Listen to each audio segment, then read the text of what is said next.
Right.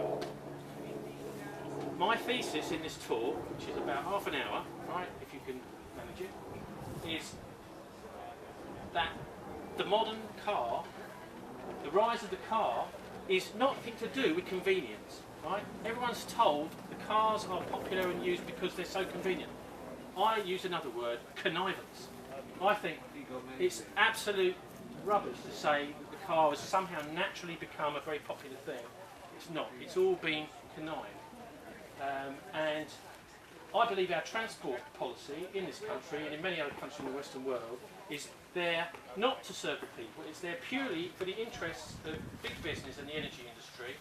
That actually it's an anti-democratic fascist policy that's been implemented in the tradition of the Nazi autobahns. If you remember in the Second World War, yeah, excuse me, I've just come from the back gate. There's lots of police there and lots of people, and I just thought it would be really good if you could give a talk there, so that people. Well, I don't know. I'm going to give it here. You don't want to go down there. Okay. Okay. So this is a policy which was actually put together by the Nazis in the Second World War, in the run-up to the Second World War. What they wanted was they wanted to get rid of the whole idea of public service transport, right? And so they built these autobahns. The Americans then followed suit in the 1940s and 50s, and they built their interstate highways and things like that. And it's basically, what I'm saying is the reason that there's so many cars around now is it's that tradition. It's also providing the big corporations with mobility of labour. This is one of the most important things. They want to be able to get people from all over the country to come and work for them. If it's the right person, they want you to be able to drive 100 miles a day to come and work for them. And also it's about de-unionising transport. So transport in the old days, back in the 1940s and 50s, was mostly railways, and it was controlled, but those railways were controlled to a large extent by the unions. They could close the railways down if they wanted to. So it's about de-unionising the transport business, the whole business of, because we all need to move around. And of course, most importantly, maximising consumption of oil, right? And dependence on the oil industry.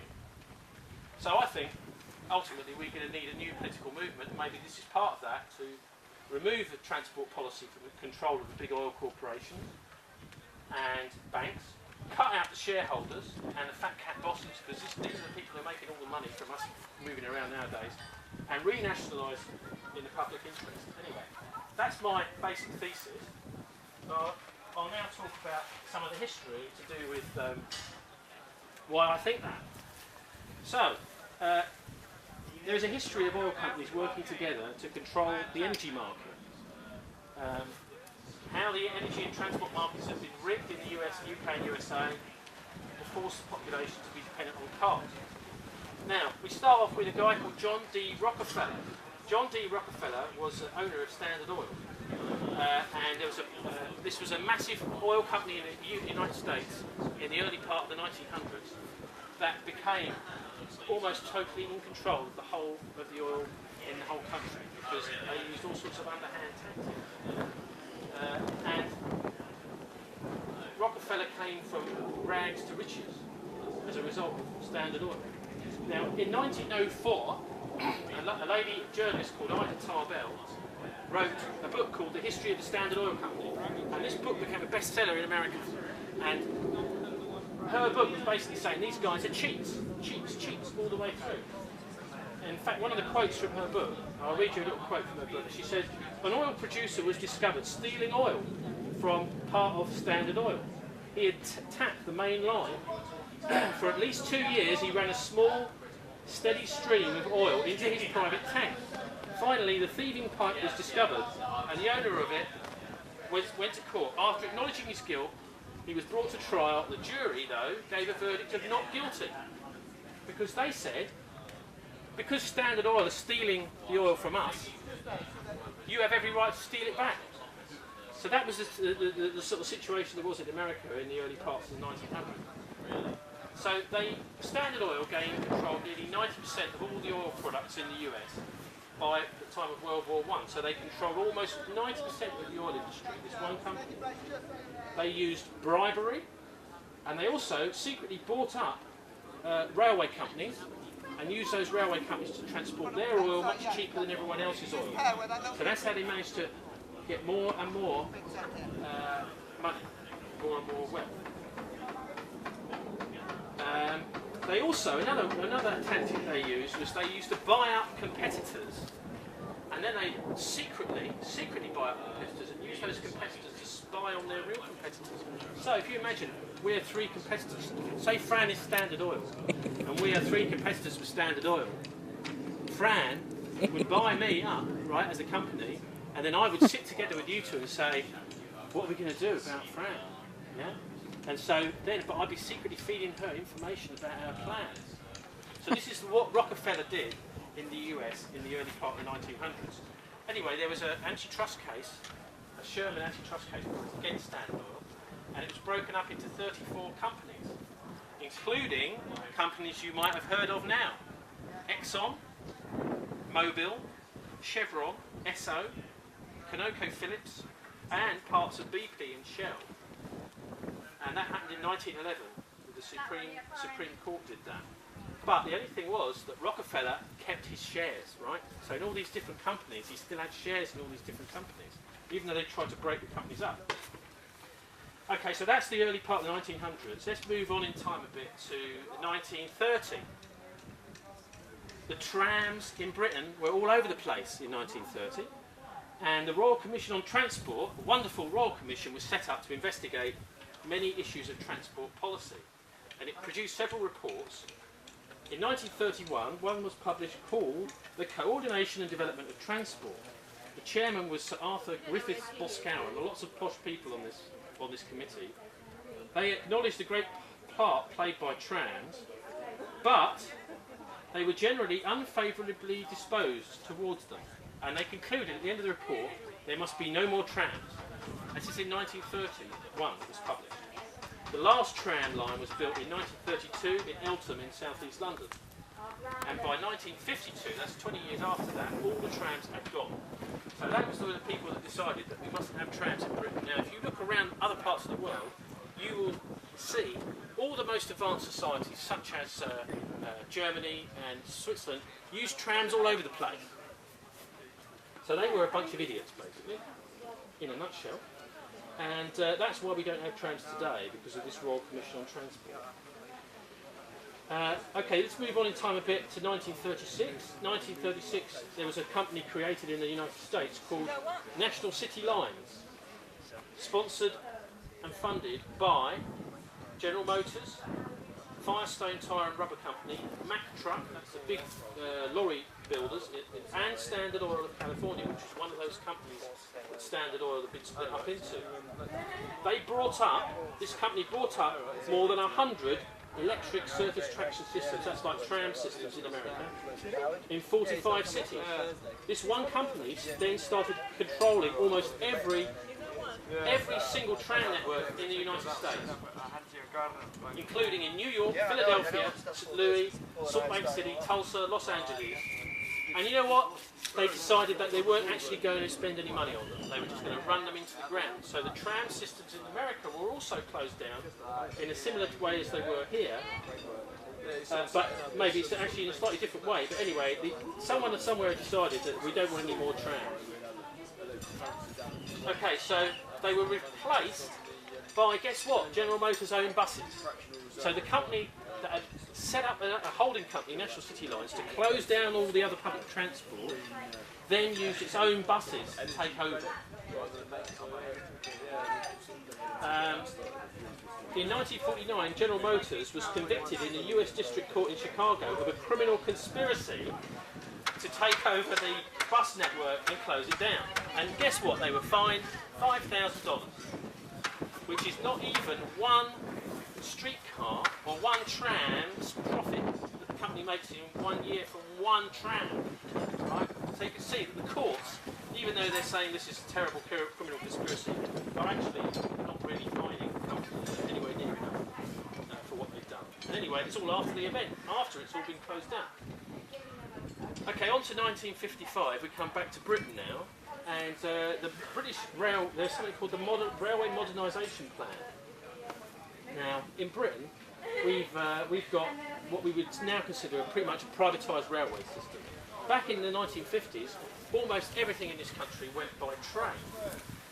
In fact, the network was massive. In fact, I'll tell you how many stations were closed in the 1950s. 433 stations in Britain were closed in the 1950s by the Royal Commission on Transport. And the only reason they did this was because in 1955 there was a strike. There was a 2-week strike at the time of a general election in 1955 in Britain by ASLEF. It was the train drivers' union. And that strike was over the price of a packet of cigarettes a week, and it was a dispute between the NUR and ASLEF as well. But anyway, it meant that the entire railway network was brought to a halt for 2 weeks, just in the run up to the election. So when it came to, this was when the Conservatives got in, Eden got in, and they decided they were going to actually break the monopoly of the rail unions in 1955 in that election. So they introduced this plan to get rid of the railways. So in the late 1950s, 433 stations were closed. That wasn't enough though, because people were still using the train quite a lot. So in 1963, this lovely chap called Beeching came along. He was actually a mediocre businessman. In the Second World War, he developed some sort of an anti-tank gun called the Piat. This is what he'd been doing previously, which was unreliable, according to my uncle, and ineffective anti-tank weapon. He developed that in 1941. They used to fire it at the German tanks, and then the German tanks would just hardly notice it. This guy, Beeching, then became chairman of ICI on a massive salary. This is the big British chemical company. And he was then taken out and put into British Rail. And his report he brought in meant that a further nearly 2,000 railway stations were closed down. This was a bit ironic because the Transport Minister at the time was a chap called Ernest Marples. Ernest Marples was supposed to be in charge of transport, but he also just happened to own a company called Marples Ridgeway. Now, Marples Ridgeway did, guess what? Civil engineering, and they built motorways and flyovers. So, Ernest Marples' company built, for example, the Hammersmith flyover. If people have travelled over the Hammersmith flyover by the Odeon, then that's a Marples Ridgeway flyover. And he was actually the Transport Minister at the same time as Willis. One of the things in the Beeching report, which is very few people understand, is that he entitled one of the sections of it, the unit of freight movement will be a train.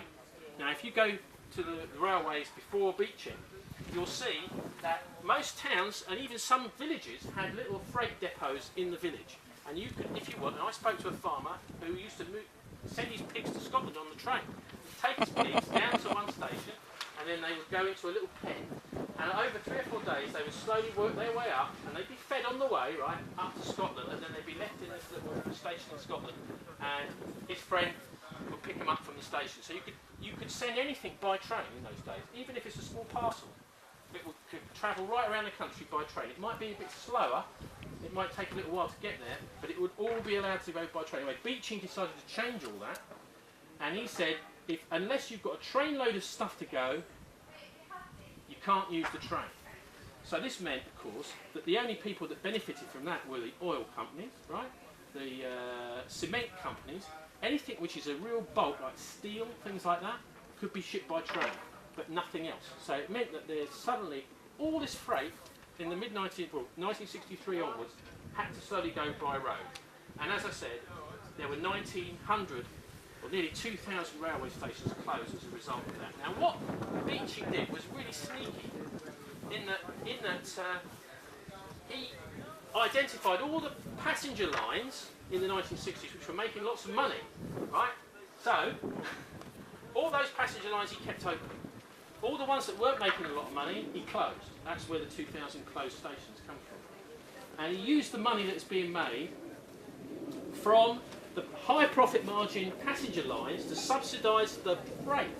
So all the freight you see ever since the late 1960s up till today is heavily subsidised by us using the passenger lines. Say all the business people going from London to Birmingham are subsidising the bulk freight transport around the country. So the big companies, again, just like Standard Oil back in America, are making a fortune because they're paying much less than they should be for moving freight around the country, and the passengers are paying. So that was. There's also a leaked report about the economics of it.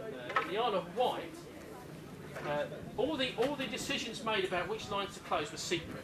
Right? All the stuff they said, basically, just trust us. We've decided this is an uneconomic line. We're going to close it. Whereas in the Isle of Wight, there was a leak. Someone leaked all the figures, and they found that although the Beeching report had said that it was uneconomic, they found that they'd made up 4 or 5 level crossings that didn't exist, that had to be maintained. They also found that every time a train broke down, that you would have to then replace it with a brand new one rather than fix it. And then this leak is called The Great Isle of Wight Train Robbery, and you can buy it as a book, which was published in late 1960. The Great Isle of Wight Train Robbery. So that's Beeching. Let's move on in time a little bit till 1981.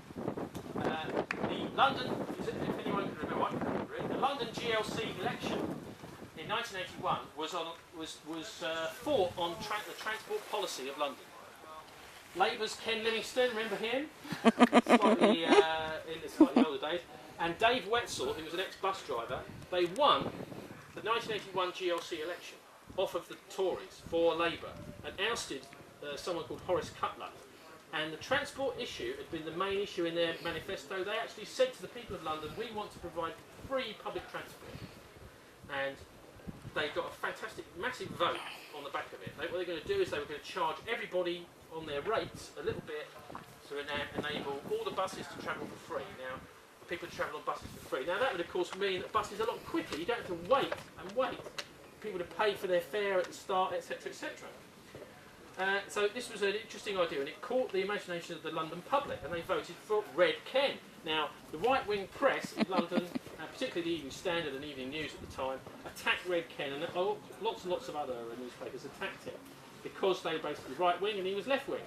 So they used their power of the press to attack Red Ken. And also, to make matters worse, Bromley Council, which is where I was brought up in Bromley, the bastards, if I'm allowed to say that, made a legal challenge to the legality of Ken Livingstone's fair policy, which is what he called it. And actually they cut the price of bus tickets and tube tickets by about a third. They took a third off the price. Okay, so this was a great change in transport policy and wonderful, but Bromley didn't like it. At the Bird in Hand pub in Gravel Road, Bromley, Councillor Barkway and various other councillors conspired to take a court case up, use Bromley ratepayers' money to take a court case against Ken, even though the Labour administration had won in the hustings an election based on this issue. They decided they were going to challenge it in the courts. Anyway, they lost the case. Bromley lost the case on the 3rd of November 1981. It's funny, some court cases get drawn out, but this one was very quick for some reason. On the November the 10th, 1981, the Court of Appeal overturned the initial decision in the county court. And on the 17th of December 1981, the Law Lords agreed that, with the Court of Appeal, that this was unlawful, so they stopped it, and the fares went up again. But there'd been about a year, nearly a year, of lower fares on London's public transport due to Ken Livingstone and his policies and Dave Wetzel. In 1982, which was during the period from the middle of 81 to middle of 82, car use in London dropped by 10%. So, even though it had only been going for a while, lots and lots of people were leaving their cars at home and using public transport. Also, London Transport got an extra £50 million of fare revenue because more people were leaving their cars at home. And tube usage went up by 44%. Bus usage was up by 14%. These were the greatest increases ever in the 52-year history of London Transport when the fares were dropped. Because people decided, look, I'm going to leave my car at home. In 1983, 1982, during the same period, there were an extra 83, just after this, there was an increase of 6,000 serious accidents in London, on London's roads, because of extra traffic, after the fares went up again. In 1985, the travel card was introduced, which is one of the other things that because they've been stopped from lowering the fares of public transport, they introduced the travel cards to help people use the tube for the first time and the buses on the same ticket. And that was introduced for rail travel too. And in 1986, the GLC was abolished by Mrs. Thatcher. They'd had enough of all this.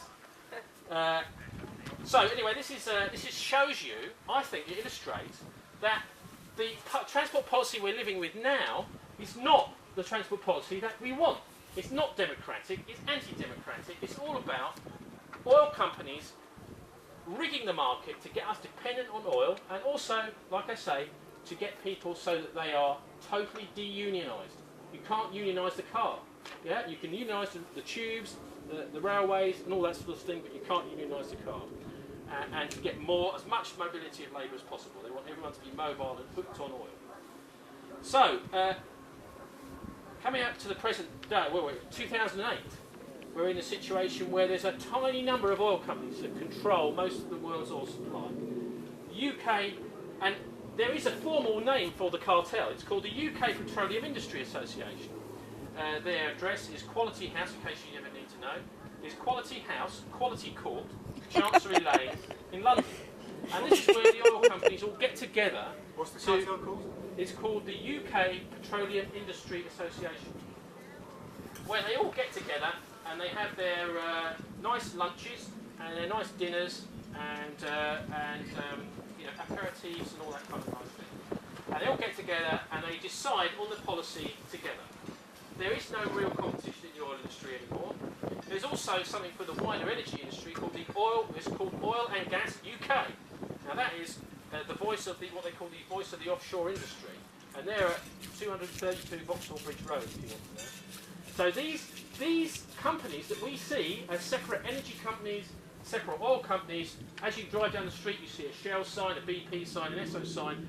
These companies are all working together, and as I said earlier, for the large part, many of them originally were the same company, Standard Oil.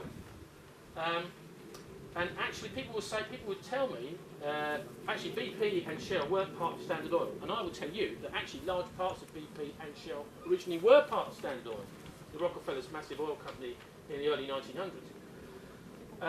Would anyone like to give me a guess at what profits, this is not turnover, this is profits, that the three main oil companies operating in Western Europe are making?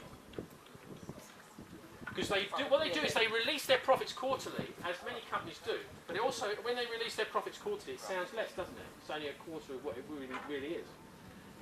Anyway, ExxonMobil is the biggest one. And that, of course, is the modern equivalent of this old Rockefeller Standard Oil Company, which the Rockefeller family still owns the shares in. That's £22 billion profit. They're making something like £1,000 a second. BP are making about 13 billion annually, and Shell are also making about 16 billion annually. So we're talking about massive, massive amounts of money, and as many people have analysed in the past, that these companies are actually now far bigger than most countries in their economy. They have actually much more revenue than most governments, and in fact their turnover in many ways is greater than the gross domestic product of many countries. So, anyway, that's about it really. I just thought I'd take you through the industry and give you an idea of why I believe that the policies that we're seeing are not the policies that anybody actually, other than the oil industry themselves, want. And they have really got so powerful with these massive profits, the government has become dependent on them. And a bit like the mobile phone industry, where they're dependent on these massive amounts of money coming in from these industries in order to actually just balance the books. So the oil industry, I believe, has the whip hand in setting transport policy. And I suppose the only thing I would say is the only solution to all of this, really, is to have, as I scribbled down here, a new political movement to remove transport policy from the control of the oil corporations and the banks. Because let's not forget that the Rockefeller family, John D Rockefeller, who was this guy that created this massive oil company in the United States, they moved into banking because they realised that banking is actually even more lucrative than oil. Because the oil companies sometimes have to go to the banks to get loans to build a refinery or whatever, and they realise, well, the banks, if I was a bank, I wouldn't have to go to the bank to make any money. I'd just have to press a button, and I can create that money out of nowhere, and then I can use it myself, or else I can lend it out at interest. So this is an absolute scam, which is at the heart of the capitalist system. So I think this is what we need to be thinking about and overturn, and so thank you very much for listening, and maybe we can have some questions. Does anyone like Can I ask just one question? Yeah, hello. I've never quite understood this. The profits that the oil companies are getting don't come directly from the money that we're paying, you know, not we because I don't drive, but people are paying for the petrol in their tank. The profits are coming from somewhere else. There's not just a direct link between the two. And I'm not sure where this huge profit's coming from. Well, yeah, it is. I mean, they do actually. I mean, they will tell you any kind of rubbish in order to. They're very good at public relations, right? I'm a journalist as well, so I know how the public relations industry works. Is when you're doing something which is a total scam and criminal, you just talk to your public relations people, say, how are we going to get out of this? And then they make up some lie, go on Newsnight and tell you about it. And I'm afraid it's often difficult to then disentangle it. Of course, their profits are coming from the petrol pumps. This is. They are trying to blame the government, right? They're trying to say it's the government's fault because they take too much in tax. Isn't that terrible? But as you notice, they have not got upset about the fact that the price of oil is going up. In fact, they love it.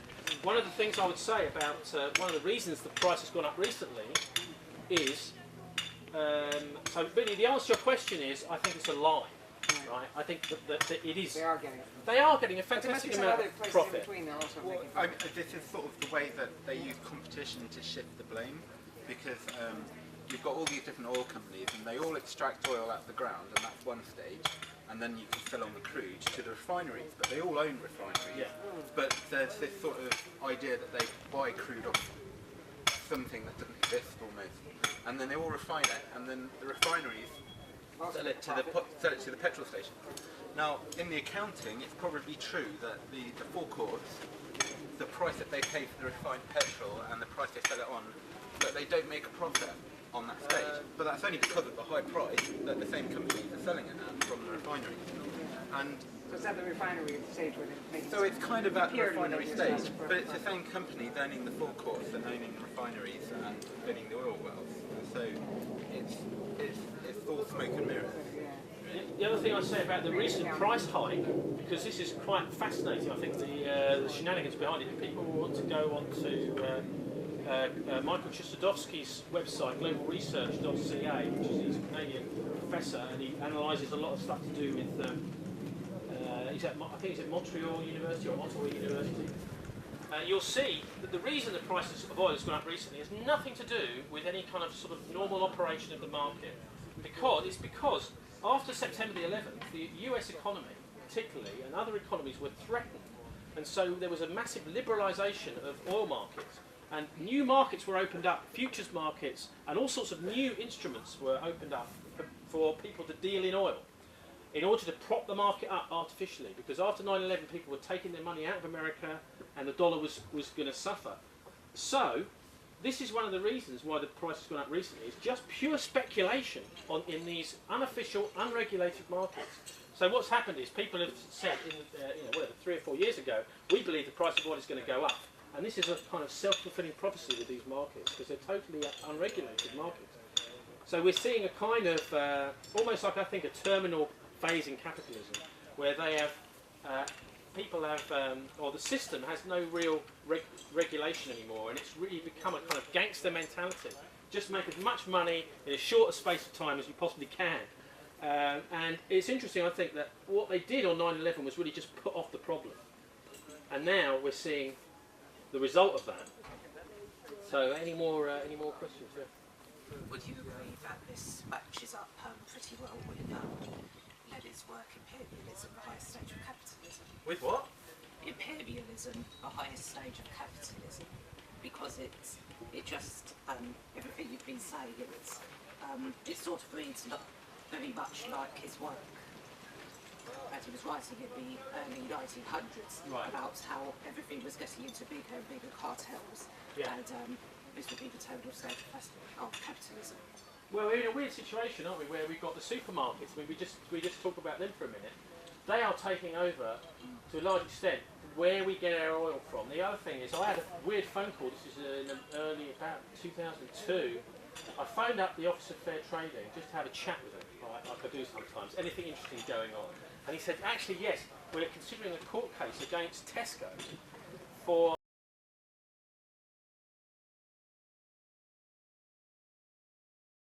coming in to buy petrol and getting a discount on the goods in the shop as a result is illegal.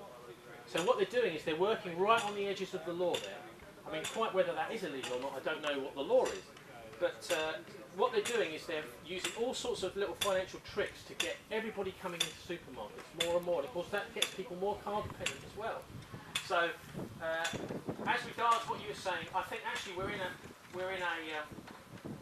really terminal situation with capitalism. I don't honestly think it can survive. What it's trying to do now is these big economies like the US economy are now turning to warfare to actually grab resources, because they can see that their economy figures on their balance sheet don't add up. So what they're doing is they're saying, well, God, we need something to actually, as a fixed asset on the balance sheet, to prop up our failing financing. And so the only way they can do that is to actually go and physically grab things. That is to say, physically grab an oil field. So they can then convince the bank, oh, actually, yes, it's okay, we will be able to make the next repayments, etc. It's all about, yes, that's exactly what it is. Is it? Yes, exactly. But the capitalist countries increasingly use warfare to get the resources at the markets, and that's imperialism. Lenin, he was in charge of the USSR when it was founded. He thought about the October Revolution in Russia. Well, I wonder if Putin is a reader of Lenin, I'm not sure, but it's interesting to see the way he's dealing with this. I mean, I don't know what other people think. I think Putin is quite an independent-minded guy. Back in the early part of this decade, there was a lot of cooperation in Chechnya between the Americans and Western powers, NATO powers, and the Russians. But since then, I think there's been a break. I don't know if people know President Dudayev, the democratically elected president of Chechnya, was assassinated by Putin with the help of US technology. Actually, he was talking on a mobile phone. This is a bit of a weird one, this, but he was on his mobile phone talking peace, apparently, and a missile was fired from a plane that homed in on his mobile phone and blew him to pieces. And this was US technology, and but it was done to help Putin. And but since then, Putin seems to have decided he's had enough of America, and he's starting these massive energy companies in order to compete with the big Western energy companies like Gazprom, which has just made a massive acquisition. I think it's in Turkmenistan. More oil and gas from there is being controlled and managed by Gazprom. It's a big state energy company in Russia. So what we're seeing coming along in the future, I think, and Lenin was right. I mean, I don't know much else about him really. I'm not a student of communist politics really, but Lenin was absolutely right that these corporations were going to be in the front line. There's the corporations are out there actually acquiring resources, and we are probably going to see, what we're seeing really is resource wars between big corporations in different parts of the world, Chinese corporations versus Russian corporations versus BP and Shell, but with the armed forces backing up the areas of the world where those companies want to acquire resources. Now it's a bit different in Afghanistan because it's actually more to do with the opium and supplying opium to the West than it is to do with anything else. But there is an oil pipeline project moving off the country that the West wanted to safeguard, and it was politically unstable. So there's lots of people saying that lots of it is to do with that oil pipeline. Ah, right, yes, being I think able you're to right. station the troops in the places. I think it's also to do with Iran because when they took over Iraq and Afghanistan, they managed to get to land borders with Iran. Effectively, they've got it in a pincer movement. Ah. Yeah, so you're probably right there, yeah. Okay, is there any more questions? Or any more comments? Yeah. I always think at this point it's always nice to sort of discuss what do we do about all this. It's a bit depressing, isn't it? You know, you think about these soldiers that are simply there fighting for these big corporations to acquire resources around the world. But how can we fight back against them? Well, By rejecting oil. by rejecting oil. What? That's a very good question. How would you answer it if I'd asked you? Well, I just think it's about raising awareness, really. And I think if people, I mean, I did say as part of my talk, I think it's crucial thing that we do change our transport policy in this country away from the dependence on the car and back to free public transport. I think that's absolutely crucial. And if we can, that starts to reduce the demand. Sorry, that's we start to reduce the demand because we all know, anyone that's lived on eco-villages or anyone that's living here can see that you can actually survive with actually quite limited amounts of energy. What the car's done is it's meant that people expect to be travelling up to sort of 50, 60 miles in each direction to commute a day, which is totally unrealistic. I mean, we're only doing this because the oil companies want to do it. Now, if you talk to people from a long time ago, I mean, we're talking about sort of my grandparents' generation, many of them would spend their whole lives just working in the same village. And if you were to say to them, have you ever been to the big town like York, which is nearby, they'd say, well, never been there, no, I've never been there. That was the way people were in those days, and that didn't necessarily limit their own personal potential. We have become totally dependent on the idea of travelling backwards and forwards, which I think is just totally unrealistic, or unless it's done by public transport, or something like